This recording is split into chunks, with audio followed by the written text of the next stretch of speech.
नमस्कार, बहुत बहुत स्वागत आपका हमारी खास पेशकश साल 2025 बेमिसाल।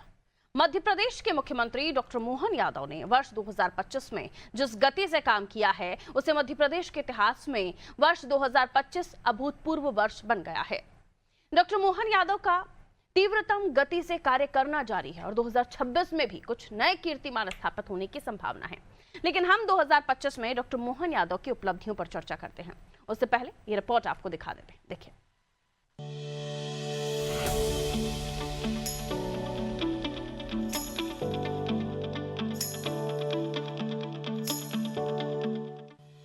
डॉक्टर मोहन यादव के नेतृत्व में वर्ष 2025 मध्य प्रदेश का स्वर्णिम वर्ष रहा है। ऐसा कहना अतिशयोक्ति नहीं है। 2025 अभूतपूर्व होने वाला है। इसकी झलक को तो डॉक्टर मोहन यादव ने 2025 की शुरुआत में ग्लोबल इन्वेस्टर समिट से ही दिखा दी थी, जिसमें करीब 32 लाख करोड़ रुपए के निवेश प्रस्ताव मिले और मध्य प्रदेश निवेश प्रस्ताव की दृष्टि से देश का तीसरा सबसे बड़ा निवेश प्राप्त करने वाला राज्य बन गया। इन्वेस्टर समिट में कृषि, डेयरी और खाद्य प्रसंस्करण नीति, टेक्सटाइल नीति, परिधान, फूडवेयर, खिलौने और सहायक उपकरण नीति, एयरोस्पेस और रक्षा उत्पादन प्रोत्साहन नीति, फार्मास्यूटिकल नीति, बायोटेक्नोलॉजी नीति, मेडिकल डिवाइस नीति, ईवी विनिर्माण नीति, नवकरणीय ऊर्जा उपकरण विनिर्माण नीति को मंजूरी दी गई। वर्ष 2025-26 को उद्योग और रोजगार वर्ष घोषित किया गया। उत्तर प्रदेश में पर्यटन को बढ़ावा देने के लिए पर्यटन नीति 2025 को मंजूरी दी गई। प्रमुख धार्मिक और पर्यटन स्थलों पर प्रधानमंत्री होली सेवा शुरू की गई। स्वास्थ्य क्षेत्र में भी मुख्यमंत्री डॉक्टर मोहन यादव ने विशेष ध्यान दिया और राज्य में पहले हार्ट ट्रांसप्लांट में सफलता जैसी उपलब्धि प्राप्त हुई, तो चिकित्सा सेवाओं में उन्नति हुई। गंभीर मरीजों को एयरलिफ्ट करने की सुविधा मिली। जन सुरक्षा के लिए डायल 112 सेवा प्रारंभ की गई। सरकार ने किसानों को एक तरफ तो सोलर पंप पर 90% तक सब्सिडी दी और दूसरी तरफ भावांतर भुगतान योजना 2025 की शुरुआत की। किसानों को कृषि ऋण और बीमा सहायता 2025 में ज्यादा मजबूती से मिली। लाडली बहनों की सम्मान राशि बढ़ाकर डॉक्टर मोहन यादव ने 1500 रुपए कर दी। नारी शक्ति, युवा शक्ति जैसे मिशन चलाए। जल उपलब्ध करने की दृष्टि से मध्य प्रदेश में एक तरफ तो शिप्रा नदी परियोजना चल रही है और दूसरी तरफ नदी जोड़ो प्रोजेक्ट पर काम शुरू हो गया है। इससे नदियों की स्वच्छता के साथ साथ सिंचाई परियोजनाओं को बढ़ावा मिल रहा है। डॉक्टर मोहन यादव के नेतृत्व में मध्य प्रदेश देश का पहला राज्य बना, जहां पर एक ही वर्ष के भीतर 2 बड़े शहरों भोपाल और इंदौर में मेट्रो सेवा प्रारंभ की गई। नक्सल मोर्चे पर सबसे बड़ी सफलता मिली जब डॉक्टर मोहन यादव के नेतृत्व में नक्सलियों का कई जिलों से सफाया हो गया और बहुत से नक्सलियों ने सरेंडर कर दिया। 2025 में डॉक्टर मोहन यादव ने लगभग हर मोर्चे पर आगे रहकर काम किया और 2025 को मध्य प्रदेश के इतिहास का सफलतम वर्ष बना दिया। ब्यूरो रिपोर्ट, अनादि टीवी।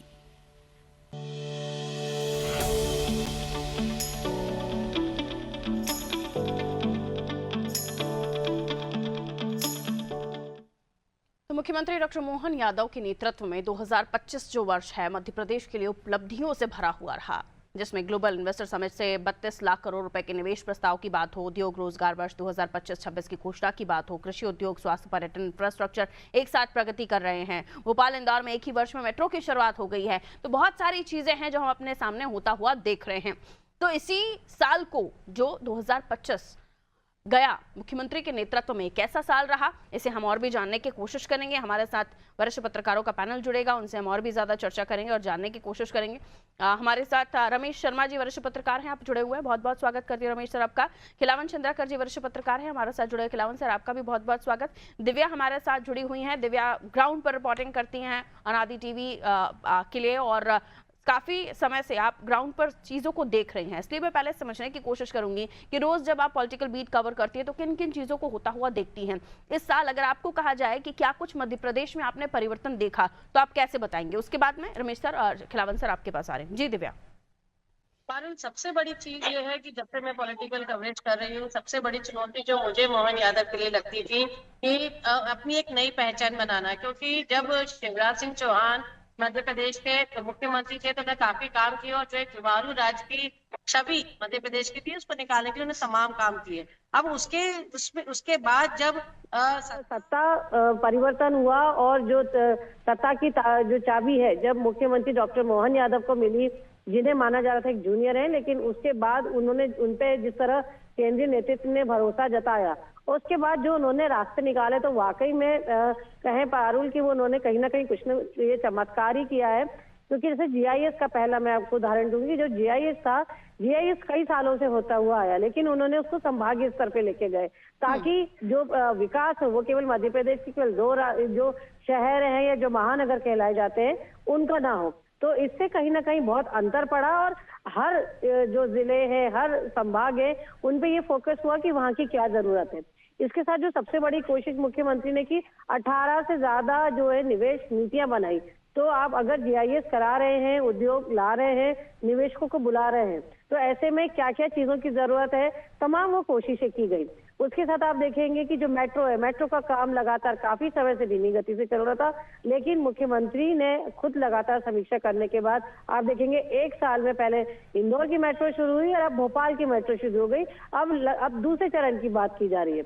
उसी के साथ जैसे भावांतर की योजना है, भावांतर की योजना को भी उन्होंने फिर से आमूल चूक उसमें परिवर्तन करके फिर से उसको एक नए फ्लेवर के साथ जो है उसे शुरू किया, और लगातार मुख्यमंत्री इस चीज की समीक्षा करते हैं कि क्या चीज की जरूरत है, और अगर समीक्षा में ये सामने आता है कि कुछ चीज में बदलाव जरूरी है, तो वो बड़ी जल्द ही फैसले लेते हैं और बदलाव करते हैं। और इसी के साथ एक चीज मैं आपको सबसे बड़ी बात कहनी चाहूंगी कि चूंकि सरकार है, विपक्ष है, तो तमाम तरह के मुद्दे आते हैं जाते हैं, और तमाम तरह के मुद्दे भी आए।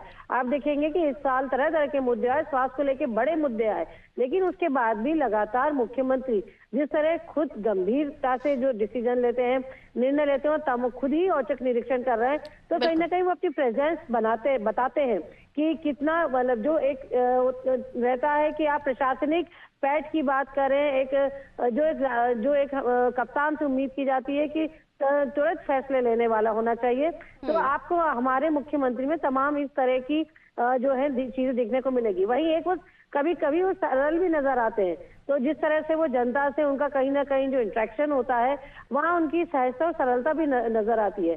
तो उन्होंने पूरी कोशिश की है कि अपनी एक नई पहचान बनाने की। बिल्कुल, मैं लौटूंगी दिव्या आपके पास। आप रमेश शर्मा जी भी हमारे साथ जुड़े हुए, उनकी तरफ मैं रुक कर लेती हूँ। डॉक्टर मोहन यादव के नेतृत्व को, रमेश सर, आप मध्य प्रदेश के टर्निंग पॉइंट के रूप में अगर आपसे कहा जाए कि आप उसे बताइए, तो आप कैसे समझाना चाहेंगे? और क्या 2025 को उस विजन की परिणति माना जा सकता है जिसकी नींव सरकार ने पहले दिन से रखी थी, डे 1 से रखी थी? रमेश सर।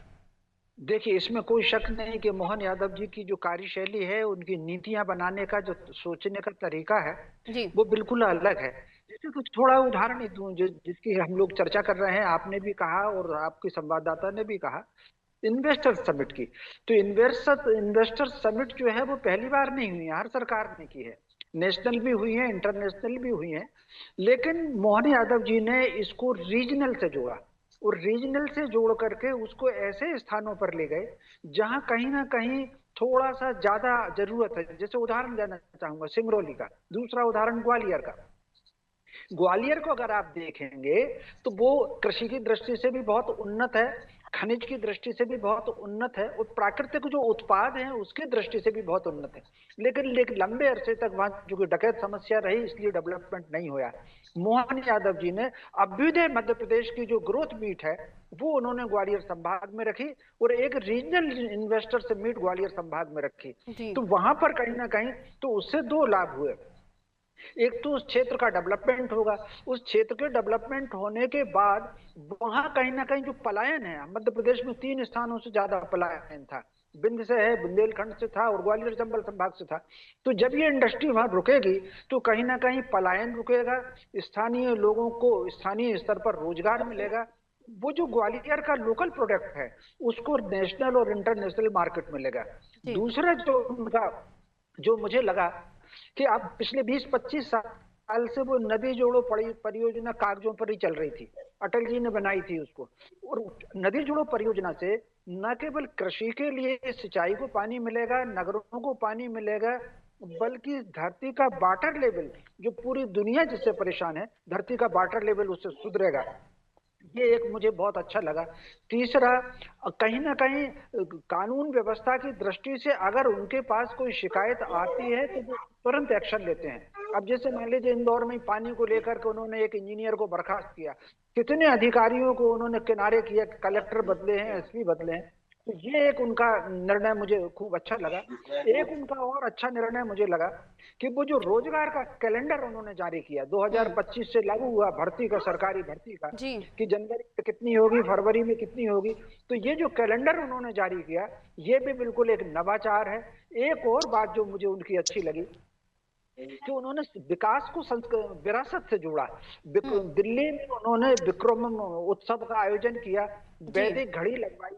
और उज्जैन, कल्पना कर सकते हैं उज्जैन किसी जमाने में कितना विकसित रहा होगा कि कृष्ण जी वहां पढ़ने के लिए आए, तो उन्होंने जो कृष्ण पाठे बनाया, ये एक उनका अच्छा निर्णय है। और ये जो तीनों चारों प्रकार के स्थान थे, धार्मिक तीर्थाटन के स्थान अलग है, हमारे यहाँ मैहर है, ओंकारेश्वर है, चित्रकूट है, उज्जैन है, इसका डेवलपमेंट ओरछा, इसका डेवलपमेंट अलग। और जो कहीं ना कहीं पर्यटन के स्थान थे, पचमढ़ी का है, खजुराहो का है, इसका डेवलपमेंट अलग। इसके अलावा उन्होंने अभयारण्यों की वृद्धि की है, तो कहीं ना कहीं जो सफारी वृद्धि की है, भोपाल में बोट क्लब उन्होंने खड़ा किया। तो स्वाभाविक रूप से ये जो उनकी योजनाएं हैं, वो फिर एक दो योजनाएं उनकी और बहुत अच्छी हैं। एक, उन्होंने जो गौ पालन के लिए महिलाओं को कहा है कि हम डेयरी आप खोलिए और फिर उनका अनुदान देंगे। और एक बगिया माँ के नाम, उसमें कम से कम 1 एकड़ जमीन या अधिकतम 2 एकड़ जमीन, उसमें महिलाओं को 2 लाख तक का उसमें अनुदान देंगे। तो एक बगिया माँ के नाम, तो न केवल इसमें जो हमारे संस्कार है, माता के प्रति आभार है, हमारे यहाँ माना जाता है कि माता का, पिता का, गुरु का और 5 तत्वों के 8 ऋण होते हैं, उसमें माता का ऋण कभी उभरता नहीं है। तो वो जो संस्कृति से जोड़ने का है, एक नाम बगिया माँ के नाम, और फिर उसमें फलोद्यान लगेगा। तो कहीं ना कहीं दूध में मध्य प्रदेश आत्मनिर्भर हो, फलों में मध्य प्रदेश आत्मनिर्भर हो, ऐसी कुछ योजनाएं उनकी अनूठी हैं जो देश से बहुत अलग हैं। निश्चित रूप से उनका ये सारे कार्य सराहनीय हैं। जी बिल्कुल। खिलावन सर, आपको 2025 जो बदलता हुआ प्रदेश दिख रहा है, उसको आप कैसे बयां करना चाहेंगे? और साथ ही उद्योग और रोजगार को अगर हम जोड़ दें तो उद्योग और रोजगार वर्ष घोषित करना सरकार की लंबी दूरी की सोच को दर्शाता है कहीं ना कहीं, और इससे प्रदेश के युवाओं को स्थायी और सम्मानजनक रोजगार भी मिल रहा है। साथ ही किसानों के लिए लिए गए फैसले, सोलर पंप पर 90% सब्सिडी, भावांतर भुगतान योजना, आर्थिक सुरक्षा को मजबूती किसानों के लिए, और कृषि को लाभ का धंधा बनाने की दिशा में बड़े कदम उठाना। जी खिलावन सर। देखिए पारुल, किसी भी प्रदेश या किसी भी देश या किसी भी स्थान का विकास एक सतत प्रक्रिया है। लेकिन हाँ, यदि वहाँ के शासक या वहाँ के प्रशासक, मुख्यमंत्री, प्रधानमंत्री, जो भी मुखिया हो, वो यदि पूरे सच्चे मन से, श्रद्धा के साथ विकास की गति को जो है, विकास को गति देते हैं, तो निश्चित रूप से वो एक नजीर बन जाते हैं। देखिए 2 साल पहले जब हमने देखा मोहन यादव जी ने कार्यभार संभाला मुख्यमंत्री के रूप में, तो उनके पास बहुत सारी चुनौतियां थी। एक तो बहुत बड़े बड़े नेता जो उनसे बहुत काफी सीनियर थे, वो उनके अंडर में जो है मंत्रिमंडल में शामिल हुए थे। शिवराज सिंह चौहान जो खुद मुख्यमंत्री बनना चाहते थे, वो उनके लिए एक बड़ी चुनौती थी। हालांकि उनके मंत्रिमंडल में वो सदस्य रह चुके थे, उस मंत्री, लेकिन वो भी एक चुनौती थी। सभी को साथ के रखना, बेहतर काम, और केंद्र ने जो उनकी अपेक्षाएं पाल रखी उनको पूरा करना, ये सब चुनौतियां थी। लेकिन बहुत तेजी से विकास हुआ।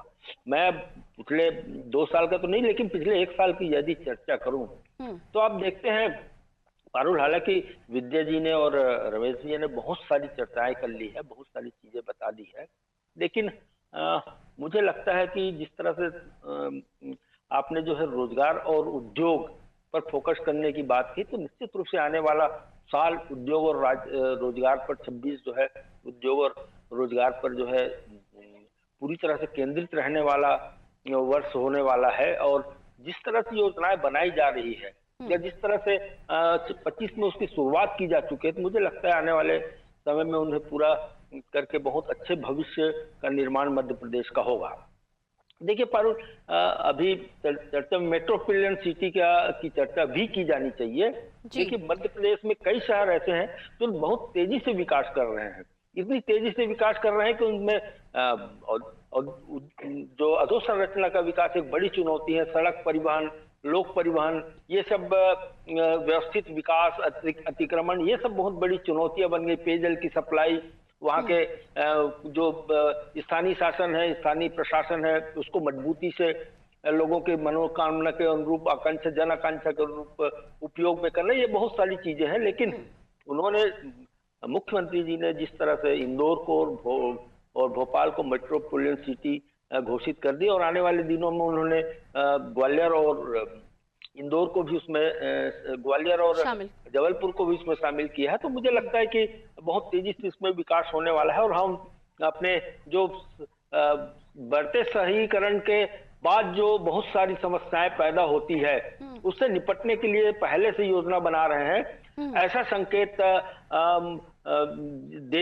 दिया गया है। आपने देखा होगा 2 बड़े शहरों में मेट्रो इन्हीं के कार्यकाल में पिछले अभी 25 में ही शुरू हुआ है, और अभी भोपाल में 7 किलोमीटर, इंदौर में 6 किलोमीटर मेट्रो शुरू हो गई है, और आने वाले दिनों में भोपाल में 30 और इंदौर में 32 किलोमीटर तक मेट्रो का काम तेजी से चल रहा है। मैं इंदौर भी जाता हूँ, इंदौर भी देखता हूँ, भोपाल में भी, क्योंकि भोपाल में रहता ही, इसलिए वहाँ के विकास को देखता हूँ कि मेट्रो को लेकर के बहुत तेजी से काम हो रहा है। तो कुल मिलाकर के लोक परिवहन के दृष्टिकोण से भी बहुत अच्छा आने वाला वर्ष जाने वाला है। ये वर्ष बहुत अच्छा रहा। उन्होंने अभी पिछले दिनों ही घोषणा की है कि मध्य प्रदेश में जो लोक परिवहन है उनको वो शुरू करने वाले हैं। अर्थात जो राज्य परिवहन निगम 21-22 साल पहले बंद हो गई थी, उसको पीपीपी मोड पर शुरू करने वाले हैं, और 25 जिलों को शामिल करके लगभग 6000 रूट तय किए गए हैं, और 32,000 से ज्यादा बसों के संचालन की बात कही जा रही है। साथ ही अंतरराज्यीय स्तर पर आसपास के राज्यों को भी इस परिवहन सेवा से जोड़ने की बात कही है। तो लोक परिवहन बहुत बेहतर होने वाला है। अभी आपने देखा होगा कि पिछले साल ही कुछ एयरपोर्ट मध्य प्रदेश में, चाहे रीवा हो चाहे सिंगरौली हो, शुरू करने की दिशा में बहुत तेजी से काम हुए हैं। साथ ही मुझे लगता है कि आने वाले दिनों में हम बहुत तेजी से जो है यातायात की व्यवस्था और परिवहन को हम बहुत बेहतर कर पाएंगे। देखिए धार्मिक के दृष्टिकोण से भी बहुत, अभी हालांकि रमेश जी ने बहुत अच्छी चर्चा शुरू की धार्मिक उसको लेकर के, उज्जैन को लेकर के। देखिए 28 में हमारा सिंहस्थ होना है उज्जैन में, उसके लिए मैं देख रहा हूं कि जब से मुख्यमंत्री बने हैं 2 साल पहले, तब से मोहन यादव प्रयास शुरू कर चुके हैं। अब आप सोचिए कि कितनी तेजी से, कितना बृहद आयोजन होने वाला है। मुझे लगता है कि उज्जैन की तस्वीर बदलते हुए हम देख रहे हैं। सबसे बड़े सिंहस्थ का आयोजन होने वाला है, और बहुत ज्यादा तस्वीर बदलने की योजना है, और अभी से तेजी से काम शुरू हो गया। ये महत्वपूर्ण बात है। चाहे रामगमन पथ की बात हो, चाहे कृष्ण पथ की बात हो, चाहे विभिन्न स्थानों पर, चाहे चित्रकूट में लोक बनाने की बात हो, चाहे अन्य, चाहे महेश्वर में, मंदसौर में, जहां भी महालोक बनाने की बात हो रही है, मुझे लगता है कि आने वाले दिनों में धार्मिक दृष्टि से बहुत तेजी से विकास और पर्यटन के दृष्टि से, धार्मिक पर्यटन जिसको कहते हैं, बहुत तेजी से काम शुरू होगा। समिट की बात कही थी रमेश जी ने, समिट की बात कही। मुझे लगता है कि निश्चित रूप से मोहन सरकार ने पहली बार, आप कभी कल्पना कर सकते थे मोहासा जैसे होशंगाबाद जिले के छोटी सी जगह पे समिट का आयोजन किया जा सकता है, मंदसौर में समिट का किया जा सकता है, इंटरेस्ट समिट का, ये कल्पना की जा सकती थी। लेकिन आयोजन हुए, निवेश आया, निवेश के लिए प्रस्ताव आए, और जो छोटे बड़े निवेश हुए पिछले साल, तो मुझे लगता है उनमें जो है 32 लाख करोड़ की निवेश के प्रस्ताव आए हैं, और बहुत सारे उसमें अमली जामा पहनाया जा चुका है, बहुत सारे में काम शुरू हो चुके हैं। पहले उन्होंने बहुत अच्छा काम ये किया था कि निवेश के लिए जो वातावरण पैदा करना है, निवेश के अनुकूल वातावरण पैदा करना है, निवेशकों के अनुकूल वातावरण पैदा करना है, चाहे वो लाइसेंस देने की सुविधा हो, चाहे बिजली की ज्यादा सुविधा, चाहे सब्सिडी देने की, चाहे जमीन बहुत कम दर पर देने की, औद्योगिक क्षेत्रों में डेवलपमेंट, अधोसंरचना के विकास की। तो मुझे लगता है इस तरह का वातावरण बना के निश्चित रूप से बेहतर काम किया गया है। आने वाले दिनों में ये जो है उद्योग, रोजगार, 32 लाख रोजगार उपलब्ध होने की कार्य योजना बनाई जा रही है। बहुत अच्छी बात है जिसको लेकर हम चर्चा कर रहे हैं, क्योंकि समय बहुत कम है। अब मैं बहुत संक्षेप में कुछ बातें चाहती हूं कि आप लोग अपनी रखें। दिव्या, महिलाओं की सुरक्षा के लिहाज से जो माहौल या वातावरण में हम बदलाव देख रहे हैं, कानून व्यवस्था जो हम देख रहे हैं, संक्षेप में उसे कैसे डिफाइन करेंगी 2025? पारुल, जैसा कि अभी भी जो समीक्षा बैठक हुई थी और उसके पहले जब अक्टूबर में मुख्यमंत्री डॉक्टर मोहन यादव ने समीक्षा बैठक की थी, तो साफ कहा था कि जो एफआईआर होती है उसको, जितनी भी एफआईआर की शिकायतें आती है उतनी एफआईआर करी जाए। और मुख्य सचिव और डीजीपी ने भी इस पे संज्ञान लिया। होता क्या है, जब महिलाएं अपराध की शिकायत करने जाती है तो हम पहले ये खबरें आती थी कि उनकी एफआईआर नहीं लिखी जा रही। तो इस तरह की जो कदम है वो उठाए जा रहे हैं। तमाम आप देखेंगे जिस तरह की भी अगर कोई घटनाएं सामने आती है, व्यवहार में अफसरों के परिवर्तन भी देखा है, अपराध की भी लगातार कार्रवाई की जा रही है। बिल्कुल। और उसके अलावा भी हम पेट्रोलिंग को बढ़ता हुआ देख रहे हैं, बहुत ज्यादा चीजें जो माहौल सुरक्षित दे सके। रमेश सर, चंद्राकर सर, एक ही सवाल मेरा आपसे होगा, बहुत संक्षेप में अपनी बात रखिएगा। आप सवाल ये है कि क्या, क्योंकि ये विकास कार्य और मध्य प्रदेश को संवारना ये चरैवेती जैसा है, चलते चलिए करते चलिए, इसमें आप आने वाले साल में यानी 2026 में जिसमें आज आप चर्चा कर रहे हैं, इसमें आप क्या मानते हैं कौन से और वो काम होंगे जिससे मुख्यमंत्री को करना होगा और वो कुछ में चुनौती भी हो सकती है? जी देखिए, मोटे तौर पर मुझे जो लग रहा है कि मध्य प्रदेश में जिस तरीके से अपनी वित्तीय योजना बनाई है, तो यदि अगर 2047 तक मोदी जी ने कहा है कि भारत विश्व का सबसे विकसित राष्ट्र बनेगा, तो मान करके चलिए कि जो लाइन जो नींव रखी है मोहन यादव जी ने, मध्य प्रदेश देश के विकसित प्रांतों में सबसे अग्रणी होगा, आर्थिक दृष्टि से, रोजगार देने की दृष्टि से, और कहीं ना कहीं अब तो हमारे यहाँ जिसको मेडिकल के लिए कहेंगे, दूसरे प्रदेशों से लोग आएंगे, हार्ट को ट्रांसप्लांट करना है, किडनी को ट्रांसप्लांट करना है। तो मैं समझता हूँ ये सारी चीजें मध्य प्रदेश देश में बहुत अग्रणी राज्य होने वाला है। जी चंद्राकर सर, बहुत संक्षेप में सर। देखिए, विद्या जी ने भी और रमेश जी ने भी बहुत सारी बातें कह दी, लेकिन जो मोटे तौर पे बातें हैं, जैसे नक्सल विहीन मध्य प्रदेश बनाने की, कानून व्यवस्था में सुधार करने की एक बड़ी चुनौती सरकार के पास थी। मोहन जी ने उसको बहुत बखूबी से निभाया है, मुझे लगता है एक बड़ी उपलब्धियों में से एक है, और आने वाले दिनों में उसके अच्छे परिणाम प्राप्त हो सकते हैं, ऐसी मुझे। देखिए, सिंचाई की व्यवस्था को लेकर के बहुत आमूलचूल परिवर्तन होने वाले हैं, चाहे वो काली सिंह चंबल परियोजना हो, चाहे वो केन बेतवा लिंक परियोजना हो। अभी वैसे भी जो है छिपरा और नर्मदा की परियोजना चालू हो चुकी है, और बहुत गति से न सिर्फ छिपरा में पानी दिया जा रहा है, बल्कि वहां के लगभग 32,000 हेक्टेयर भूमि पर सिंचाई हो रही है। हालांकि दूसरे सरकार की योजना थी वो शिवराज की, लेकिन इसको पूरा करने में, उसको बहुत गति देने में मोहन यादव सरकार की बहुत अच्छी उपलब्धि रही है। तो आने वाले दिनों में मुझे लगता है सिंचाई के दृष्टिकोण से हम बहुत ज्यादा आत्मनिर्भर हो जाएंगे, बल्कि अतिरिक्त पानी हम उत्तर प्रदेश और राजस्थान और गुजरात जैसे राज्य को तो हम अभी भी पानी दे रहे हैं अपने यहाँ से, अतिरिक्त पानी। तो मुझे लगता है इन सब दृष्टि से हम आत्मनिर्भर बन जाएंगे। बिजली को देख लीजिए आप, बिजली की दृष्टि से हम न सिर्फ अतिरिक्त बिजली पैदा कर रहे हैं, बल्कि दिल्ली मेट्रो तक को जो अपने यहाँ से रीवा में जो प्लांट बना है, उससे जो है बिजली की सप्लाई करके हम बिल्कुल बहुत सारी चीजें हैं, क्योंकि मैं समझ सकती हूँ कि एक समय इस कार्यक्रम का थोड़ा कम है और बहुत सारी बातें हैं जो एक साल में तो बहुत ही कुछ हुआ है जो हम चर्चा कर सकते हैं, लेकिन थोड़ी सी मजबूरियां हैं, इसलिए आप लोगों से इजाजत लेनी होगी। बहुत बहुत शुक्रिया रमेश सर, आपने समय दिया, खिलावन सर आपने समय दिया, दिव्या आपका भी शुक्रिया।